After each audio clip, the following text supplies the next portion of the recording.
할렐루야. 계속해서 오늘은 사도행전 16장 6절부터 10절까지 읽겠습니다. 성령이 아시아에서 말씀을 전하지 못하게 하시거늘 그들이 부르기아와 갈라디아 땅으로 다녀가 무시아 앞에 이르러 비두니아로 가고자 애쓰되 예수의 영이 허락하지 아니하시는지라. 무시아를 지나 드로아로 내려갔는데 밤에 환상이 바울에게 보이니 마게도냐 사람 하나가 서서 그에게 청하여 이르되 마게도냐로 건너와서 우리를 도우라 하거늘 바울이 그 환상을 보았을 때 우리가 곧 마게도냐로 떠나기를 힘쓰니 이는 그 하나님이 저 사람들에게 복음을 전하라고 우리를 부르신 줄로 인정함이러라. 오늘 본문은 바울이 소아시아, 지금의 터키 지역에 이제 계획을 짜서 복음을 전하려고 생각을 하고 있었는데 성령께서 직접적으로 간섭을 하셔서 그 계획이 변경된 사실에 대해서 말씀해 주고 있습니다. 오늘 이 본문을 보면서 성령께서 바울이 아시아에서 복음을 전하려는 계획을 막으신 일은 참 좀 놀랍고 또 복음을 전하는 우리의 모든 계획이 그 배후에는 하나님께서 친히 인도하고 계신다는 사실을 의미해 주고 있습니다. 복음을 전하는 여러분들이 전도 대상자를 놓고 복음을 전하거나 혹은 공중 이런 데서 복음을 전하거나 할 때 오직 복음을 전하는 일은 성령의 의지에 따르는 일이다. 그리고 성령의 뜻을 거역하고서는 아무 일도 할 수가 없다라는 사실을 알 수 있습니다. 지금 이제 1차 전도 여행을 마치고 다시 예루살렘에 와 있다가 2, 3년 지나고 나서 지금 복음을 뿌린 그 씨가 어느 정도 자라고 있는가를 알아보기 위해서 바울은 교회의 형편도 살피고 또 복음이 전파되지 않은 지역에 복음을 전하려고 전도 여행을 2차적으로 계획을 세우지요. 그래서 이제 첫 그 타겟을 이제 소아시아 지방에 국한시키려고 했었습니다. 참 이런 바울의 계획과 그런 행동과 그런 취지는 참으로 놀라운 일이죠. 왜냐하면 자기가 계획을 잡고 지혜로운 방법으로 칭찬받을 만한 일이었습니다. 그러나 하나님은 이 바울의 전도 방법에 제동을 거신 것입니다. 그 이유가 뭘까? 따라합시다. 하나님께서는 하나님의 방법을 따로 가지고 계셨기 때문입니다. 네. 지금 이제 바울은 아시아 지방, 지금 빨간 오른쪽에 빨간 앞핀같이 생긴 거 있죠? 그 지역, 그게 이제 터키 지역이고, 이제 그 위쪽이 비두니아 본도 그쪽이거든요. 그쪽으로 가고 싶은 거예요. 자, 계획을 짜는 건 당연한 거죠. 특히 전도 여행을 떠날 때 어느 지역을 일주일, 예를 들어 2주일 이렇게 아웃리치를 떠날 때 해외 전도 그러면 이제 그날 매일 새벽에 기도하고 어떻게 할 건가를 리더가 정하고 오늘은 어느 지역에 누가 가고 어느 지역에 이렇게 계획을 잡는 거는 당연한 겁니다. 그러니까 바울은 지금 비두니아 지방 오른쪽 위쪽 터키 지역을 가고 싶어 했는데 성령께서는 파란 핀 왼쪽에 그 지역 그게 그리스예요. 지금의 그리스 마게도냐 지역 그걸 건너서 맨 오른쪽에 장화같이 생긴 이탈리아 그리고 저쪽으로 유럽 쪽으로 보내려고 하신 겁니다. 바울의 뜻과 성령의 뜻이 다른 거죠. 이 마게도냐 지방 지금의 그리스 지역 그 지역은 옛날 헬라 제국에 속한 곳이고요.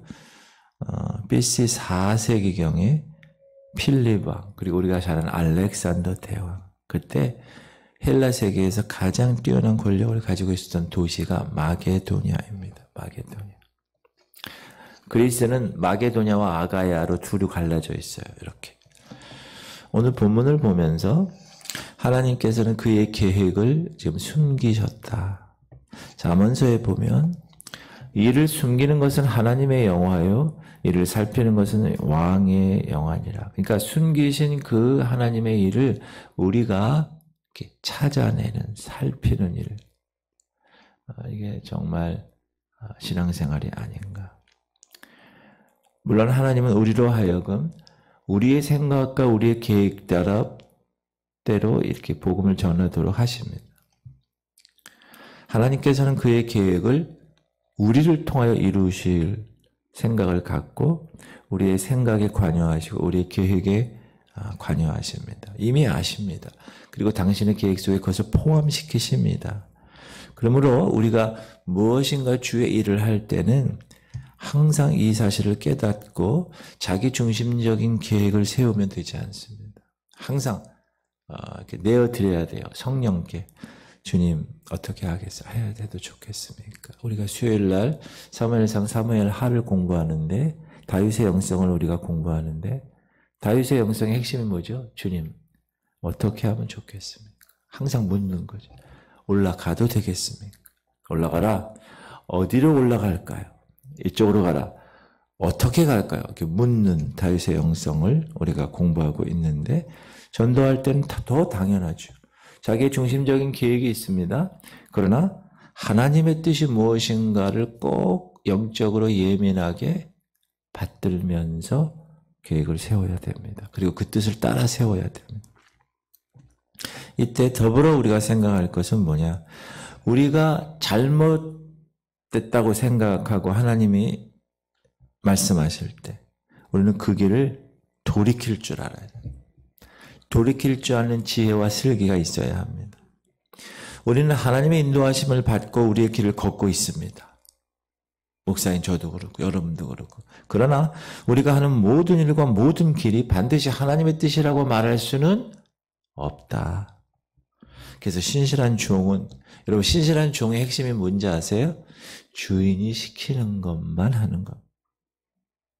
주인이 시키지 않는데 하는 것, 그거는 일은 많이 했어요. 그러나 그건 신실한 종이 아닙니다. 주인의 뜻을 따르는 자세가 청지기의 자세이기 때문에 그렇습니다. 그러므로 저는 이 교회 리더십으로 항상 하나님을 의식하며 하나님의 명령이 또 말씀이 또 우리에게 다가오는 하나님의 음성이 이걸 항상 귀를 기울이려고 노력을 하고 있고 또 그것을 전달함으로 우리 교회가 또 우리의 내 삶이 또 여러분의 모든 삶이 하나님이 원하시는 대로 그렇게 갈 수 있도록 그렇게 애를 쓰고 있습니다. 할렐루야. 두 번째 우리가 생각할 것은 바울의 그 터키 소아시아행 복음 전도의 길을 막으신 분은 다른 분이 아니라 성령이시라는 사실. 그러면 성령과 복음 사역과는 밀접한 관계가 있다라는 사실을 생각할 수 있어야 됩니다. 성령은 여러 기능이 있으시죠. 성령은. 그러나 오늘 본문을 보면서 우리가 알 수 있는 것은 복음 사역을 위해서 보내심을 받은 그리스도의 영이 성령이시다.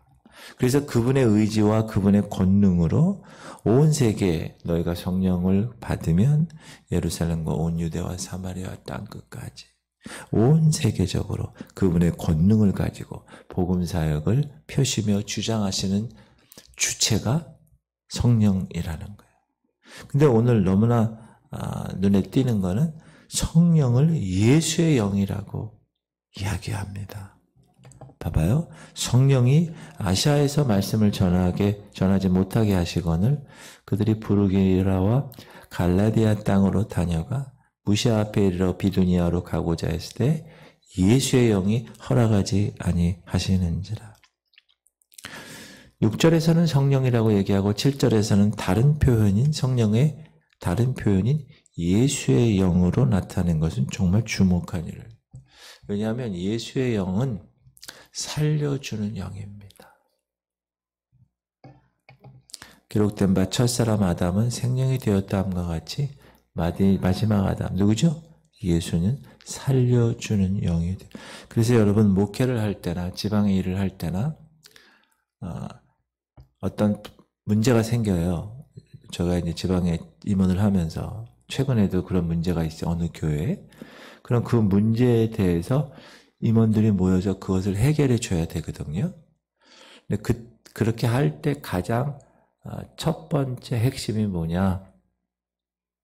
이 일이 살리는 일이냐? 이 일이 죽이는 일이냐? 저는 그렇게 생각해요. 그래서 이제 회의할 때도 제가 그 얘기를 하는데, 이 일을 통해서 교회가 살아나느냐? 이 일을 통해서 교회가 분열되느냐? 선택을 어떻게 해야 되겠어요? 당연히 살리는 일을 선택해야죠. 그 과정이 어떻든 법적으로 어떤 문제가 있든 그거는 사람들이 다 만들고 다 기준으로 삼은 거고, 핵심은 이 목사들이 주의 일을 하는 데 있어서, 교회 일을 하는 데 있어서 핵심은 뭐냐? 살리느냐 죽이느냐를 선택을 잘 해야 된다. 살리는 걸 선택해야 돼요. 왜냐하면 마지막 아담 예수님은 살려주는 영입니다. 그래서 그 교회 혹은 그 목사에게 예수의 영, 살려주는 영이 있으면 그 교회는 자꾸 살아나게 돼 있고, 그렇지 않은 목사가 계속 문제가 생기는 거는 분열의 영이 있기 때문에 그래요. 그래서 교회는 목사가 가장 중요한 거예요. 정말 말씀을 통하여 이 안에 살려주는 이 영, 예수의 영, 성령이 있느냐 없느냐. 왜냐하면 목사들도 자기 이익을, 우리가 어제 사무엘하 3장 공부했잖아요. 다 아브넬이나 요압이나 다 자기네들이 맞는 얘기를 해요. 하나님의 일을 하는 것 같아요. 하나님이 하시는 일도 경험했어요. 그러나 자기의 이익 하에서 그걸 생각하는. 목사도 그런 경우가 많습니다. 교회를 목회하는데 하나님이 그렇게 해주셨어요? 그 교회 리더십으로 세우셨어요? 근데 어느 정도 가면 나중에 자기 유익 때문에 그 본질을 놓치는 경우가 있어요. 예수의 영은 살리는 영입니다. 어떻게 해서든지 교회를 봉합하고 교회를 화합이 되게 하는 것이 하나님이 원하시는 방법이지, 교회를 분열시키고 교회를 자꾸 문제가 있게 한다. 그건 문제가 진짜 심각한 거다. 오늘 그렇게 얘기하잖아요. 그죠? 예수의 영이 허락하지 않으면 안 해야 돼. 근데 그렇게 허락하지 하는지를 알려면 민감해야 돼, 영적으로. 둔하면 그 뜻을 알 수가 없어요. 살려주는 영은 꼭 예수의 영인데, 이곳에는 예수나 오늘 본문 보니까 예수의 영이나 성령을 동일하게 표현을 하고 있다라는 사실에서 성령의 인격성과 성령의 하나님 되심에 대해서 우리는 정확하게 증거를 찾을 수 있다. 그러면 성령이 바울에게 어떤 방법으로 아시아로 가려는 바울의 길을 막았는가? 그거는 자세한 내용이 성경에 기록되지 않았어요. 환상은 나중 얘기고요. 처음에 막은 일에 관해서 어떤 방법으로 막았는가는 안 나왔어요. 그런데 처음에는 바울에게 직접적인 방법으로 나타나지 않은 것은 확실합니다. 바울에게 직접적으로 얘기하지 않으셨어요. 나중에 환상으로 얘기했지만, 아마도 그 루스드라 교회에 있는 어떤 영적 지도자에 의해서 듣게 된 것으로 성경학자들은 말하고 있는데, 여기서 우리는 중요한 영적 원리를 깨달을 수 있어요. 뭐냐? 따라합시다. 성령의 뜻은 본인에게 직접적인 방법으로 전해지지 않을 수도 있다. 그 사실을 알 수가 있습니다. 목사인 저에게 하나님이 직접 말씀해 주는 것도 있겠지만, 그렇지 않고, 예를 들면 친구 목사를 통해서 얘기할 수도 있는 거고, 성도들을 통해서 목사에게 얘기할 수도 있는 거고, 그런 가능성이 있다는 걸 오늘 본문을 통해서 알 수가 있습니다. 그렇죠? 지금 보니까. 많은 사람들이 하나님의 뜻을 알아내는 일에 대해서 하나님과 직접적인 방법을 원합니다. 그러나 물론 그렇게 할 수 있죠. 그러나 그런 것은 대단히 위험한 일일 수도 있기 때문에 그렇습니다. 하나님이 직접 다윗에게 말씀도 하시죠. 그러나 하나님이 나단 선지자를 통해서 하나님의 말씀을 전하시기도 합니다. 하나님이 다윗을 통해서 직접 말씀하실 때도 있지만 다윗의 제사장이나 선지자를 통해서 들려주신 일도 많습니다. 사도 바울을 보세요. 주님으로부터 받은 계시가 많습니다. 그러면 지금도 하나님의 뜻을 알려주려면 직접 이야기하실 수도 있어요. 그러나 오늘 본문을 보면 처음에는 그렇게 하지 않으셨다. 하나님이. 어떤 딴 사람, 기록되어 있지는 않지만 성경에 어떤 딴 사람을 통해서 유럽으로 가는, 소아시아로 가는 걸 막게 하셨다는 거예요. 바울은 아시아로 가는 길을 막는 성령의 뜻을 처음에는 하지 않았습니다. 왜냐하면 그의 계획은 비두니아로, 소아시아로 가고자 했기 때문에 그렇습니다. 다시 보면, 그렇죠? 지금 오른쪽으로 가려고 그랬어요.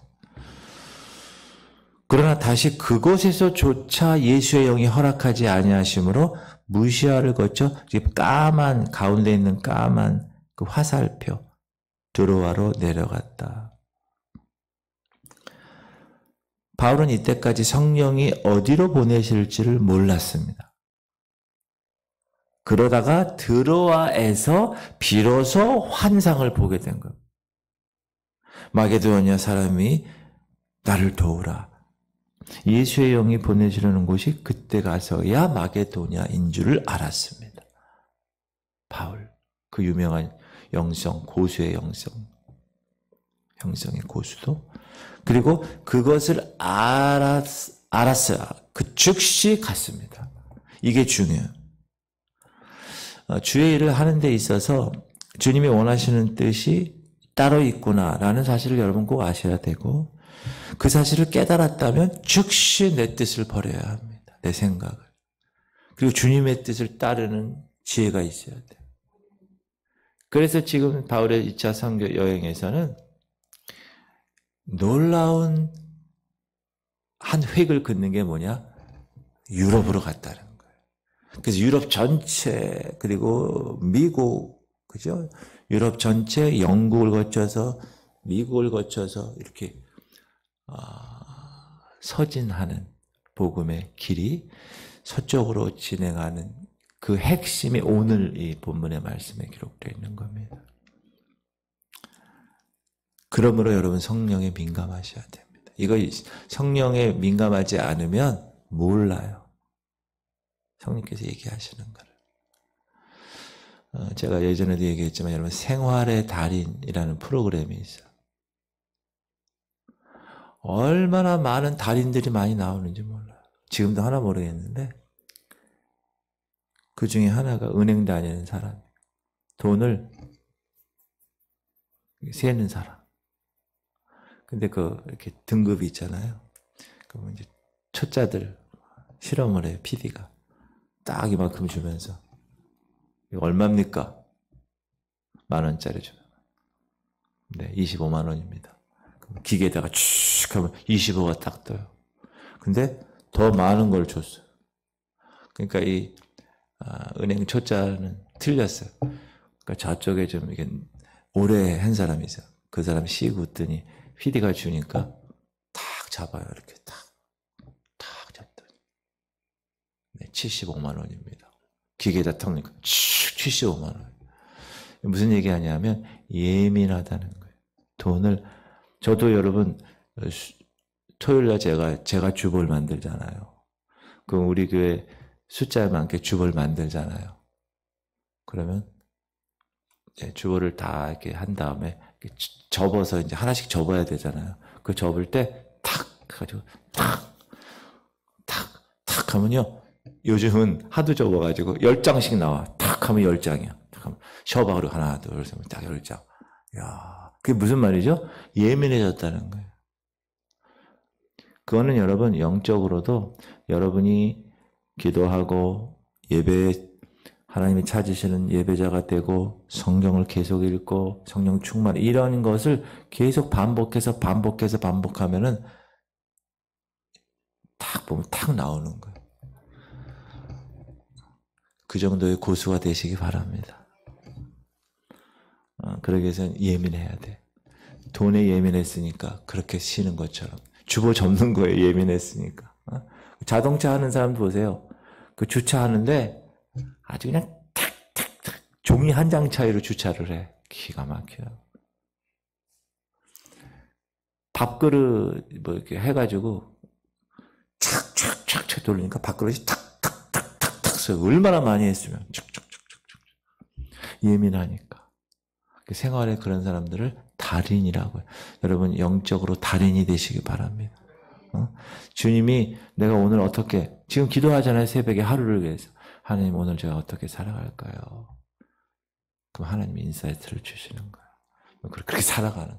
하나님 나는 오늘은 이렇게 살아가야 되는데 왜 이런 마음을 주시나요? 고민할 필요가 없어. 딱 즉시 내 뜻을 버리고 주님의 뜻을 따르는 지혜의 주인공들이 되시기를 축복합니다. 기도합시다. 주님